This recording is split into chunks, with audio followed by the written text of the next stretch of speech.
ज्यादा लोग नहीं रहते थे। उस गांव में एक गर्भवती विधवा औरत रहती थी। उस औरत का नाम कमला था। कमला अपने घर में अकेली रहती थी। उसके पति की सारी जायदाद उसके नाम हो गई थी, पर सभी गांव वाले उस औरत को मनहूस औरत समझा करते थे और सभी उससे नफरत किया करते थे। एक बार कमला राशन की दुकान पर खाने का सामान खरीदने जाती है। भैया जी, जरा 1 किलो दाल चावल देना। अरे हाय हाय हाय हाय हाय हाय! अरे मनहूस औरत, मेरी दुकान में अपशुगन करवाने आ गई क्या? हैं? चल जा यहाँ से, मैं कुछ नहीं देने वाला हूँ तुझे। भाग भाग यहाँ से, चल जा, निकल। भैया जी, ऐसा मत कहिए, मैं गर्भवती हूँ, मुझे खाने की बहुत जरूरत है, मुझे खाना दे दीजिए। दुकानदार कमला को वहां से धक्के मारकर भगा देता है। तभी कमला रोते रोते उस गांव के किन्नरों के इलाके में आ जाती है। गांव वाले किन्नरों को उसी इलाके में रखा करते थे, क्योंकि वो लोग किन्नरों को पसंद नहीं करते थे और उनके इलाके में रहने से मना करते थे। तो किन्नरों ने उसी गांव में अपना एक इलाका बना लिया था। जब किन्नर लोग देखते हैं कि एक गर्भवती महिला रोते रोते उनके इलाके में आ गई है, तो सारे किन्नर कमला के पास जाकर उसका हाल पूछने लगते हैं। क्या हुआ बहन, तुम्हारी गर्भवती अवस्था में इतनी बुरी हालत कैसे है? तुम रो क्यों रही हो? तुम डरो मत, हम तुम्हें कोई नुकसान नहीं पहुंचाएंगे। तुम शांत होकर सब बताओ कि हुआ क्या है। मैं कमला हूँ, मैं गांव के दूसरे इलाके से आई हूँ। 2 महीने पहले ही मेरे पति की मौत हुई है। मुझे गांव के लोग मनहूस मानते हैं, क्योंकि मैं विधवा हूँ और गर्भवती भी। वहाँ के लोग मुझे खाने के लिए कुछ बेचने के लिए भी तैयार नहीं, जिससे मेरा गुजारा नहीं हो रहा था। कोई बात नहीं कमला, हम तुम्हारा ख्याल रखेंगे। किन्नर लोग कमला को एक खाली घर में रहने के लिए जगह दे देते हैं और उसकी देखभाल भी करते हैं। कुछ ही महीने बाद कमला अपने बच्चे को जन्म देती है, पर अफसोस, कमला बच्चे को जन्म देते ही अपनी जान गंवा देती है। जब सब किन्नर बच्चे को देखते हैं तो बहुत खुश हो जाते हैं, क्योंकि वो बच्चा भी किन्नर ही था। कमला ने एक किन्नर बच्चे को जन्म दिया था। अब इस बच्चे की देखभाल कौन करेगा? हम तो इस बच्चे को गांव के दूसरे इलाके में भी नहीं भेज सकते। और तो क्या हुआ, इस बच्चे की माँ नहीं रही तो हम इसे पालेंगे। अब ये हमारे इलाके में रहेगा, हमारे साथ रहेगा। फिर वो किन्नर उस किन्नर बच्चे को गोद ले लेते हैं, उसका नामकरण कराते हैं। उस किन्नर बच्चे का नाम शक्ति रखा जाता है। देखते ही देखते शक्ति बड़ी होने लगती है। उसके रंग रूप बहुत सुंदर थे। वो बहुत सुंदर किन्नर दिखती है। एक दिन शक्ति एक किन्नर से पूछती है, माँ जी सुनिए ना, ये गांव के दूसरे इलाके में भी तो लोग रहते हैं, तो हम वहाँ क्यों नहीं जाते? हम उनसे अलग क्यों रहते हैं? शक्ति, क्योंकि वो लोग हमारे जैसे नहीं, वो लोग हमें पसंद नहीं करते, इसीलिए हम उनसे अलग रहते हैं। क्यों? वो हमें क्यों पसंद नहीं करते? मुझे एक बार उस इलाके में जाना है, मैं एक बार वहाँ जाकर घूम कर आऊँ। शक्ति, खबरदार, जो तू उस इलाके में कभी भी गई तो अपनी जान नहीं गंवाना चाहती तो उस इलाके में कभी कदम भी नहीं रखेगी, समझी? इतना कहकर वो किन्नर वहाँ से चली जाती है। शक्ति उस किन्नर की बात सुनकर बहुत रोती है। माँ जी, ऐसा कैसे कह सकती हैं? उन्होंने इतनी सी बात के लिए मुझे इतना डांटा। अब तो मैं उस इलाके में ज़रूर जाऊंगी। फिर एक दिन शक्ति गांव के दूसरे इलाके में चुपके से जाती है।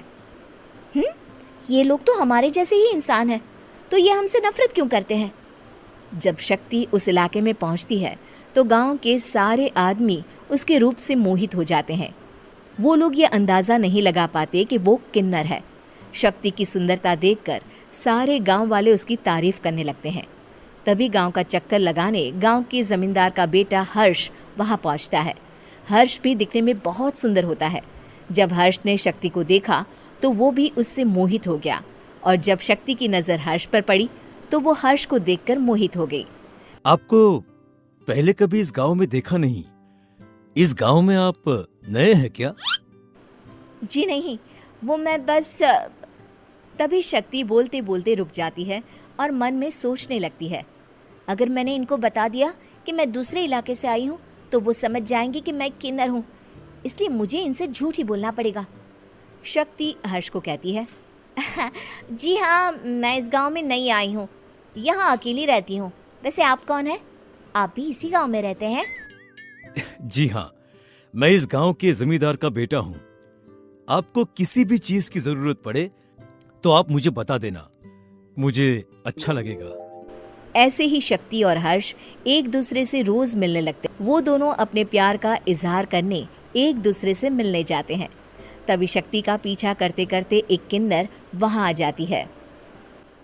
शक्ति, मैं तुमसे बहुत प्यार करता हूँ। मैं तुमसे शादी करना चाहता हूँ। क्या तुम मुझसे शादी करोगी? हाँ हर्ष, मैं तुमसे शादी करूंगी, पर मैं तुमको अपने बारे में एक सच्चाई बताना चाहती हूँ जो मैंने तुमसे छुपा कर रखी है।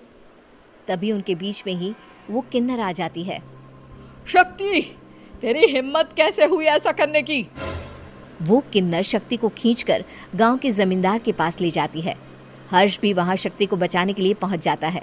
जमींदार शक्ति और हर्ष के प्यार के बारे में सुनकर गुस्से में आ जाता है और शक्ति को गांव के बाहर निकालने की सजा देता है। शक्ति ये बात सहन नहीं कर पाती और कुएं में कूदकर अपनी जान दे देती है। जमींदार हर्ष की शादी गांव की एक लड़की से करवा देता है, पर हर्ष इस शादी से खुश नहीं होता। शक्ति अपना बदला लेने के लिए मरने के बाद किन्नर चुड़ैल बन जाती है। अब मैं इन गांव वालों को नहीं छोड़ूंगी, अब इनसे मैं अपने प्यार का बदला लूंगी। किन्नर चुड़ैल गांव वालों को परेशान करना शुरू कर देती है। एक बार वो रात को गांव के खेतों में पहुंच जाती है और वहां आग लगा देती है। सारी फसल जल के राख हो जाती है। जब एक आदमी रात को उठकर देखता है कि खेत में आग लग गई है तो वो वहां पहुंच जाता है। वो देखता है कि खेतों के बीचों बीच एक किन्नर चुड़ैल खड़ी है और वहां खड़े होकर ताली बजा रही है। गांव वाला किन्नर चुड़ैल को देखकर बेहोश हो जाता है। जब सुबह उस आदमी को होश आता है तो वो सीधा जमींदार के पास जाता है। अरे जमींदार साहब, अरे वो किन्नर चुड़ैल ने मेरी सारी फसल जला दी। अब मैं क्या करूंगा? क्या होगा मेरा?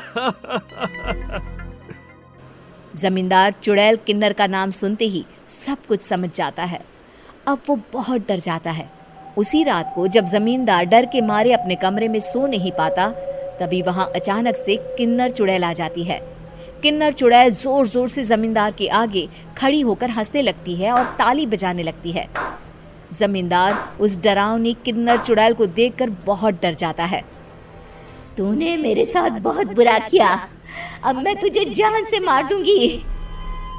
नहीं नहीं नहीं नहीं नहीं, मुझे माफ कर दो, मुझे मत मारो। मैं कभी ऐसा दोबारा नहीं करूंगा। अब तुम जो बोलोगी वही मैं करूंगा।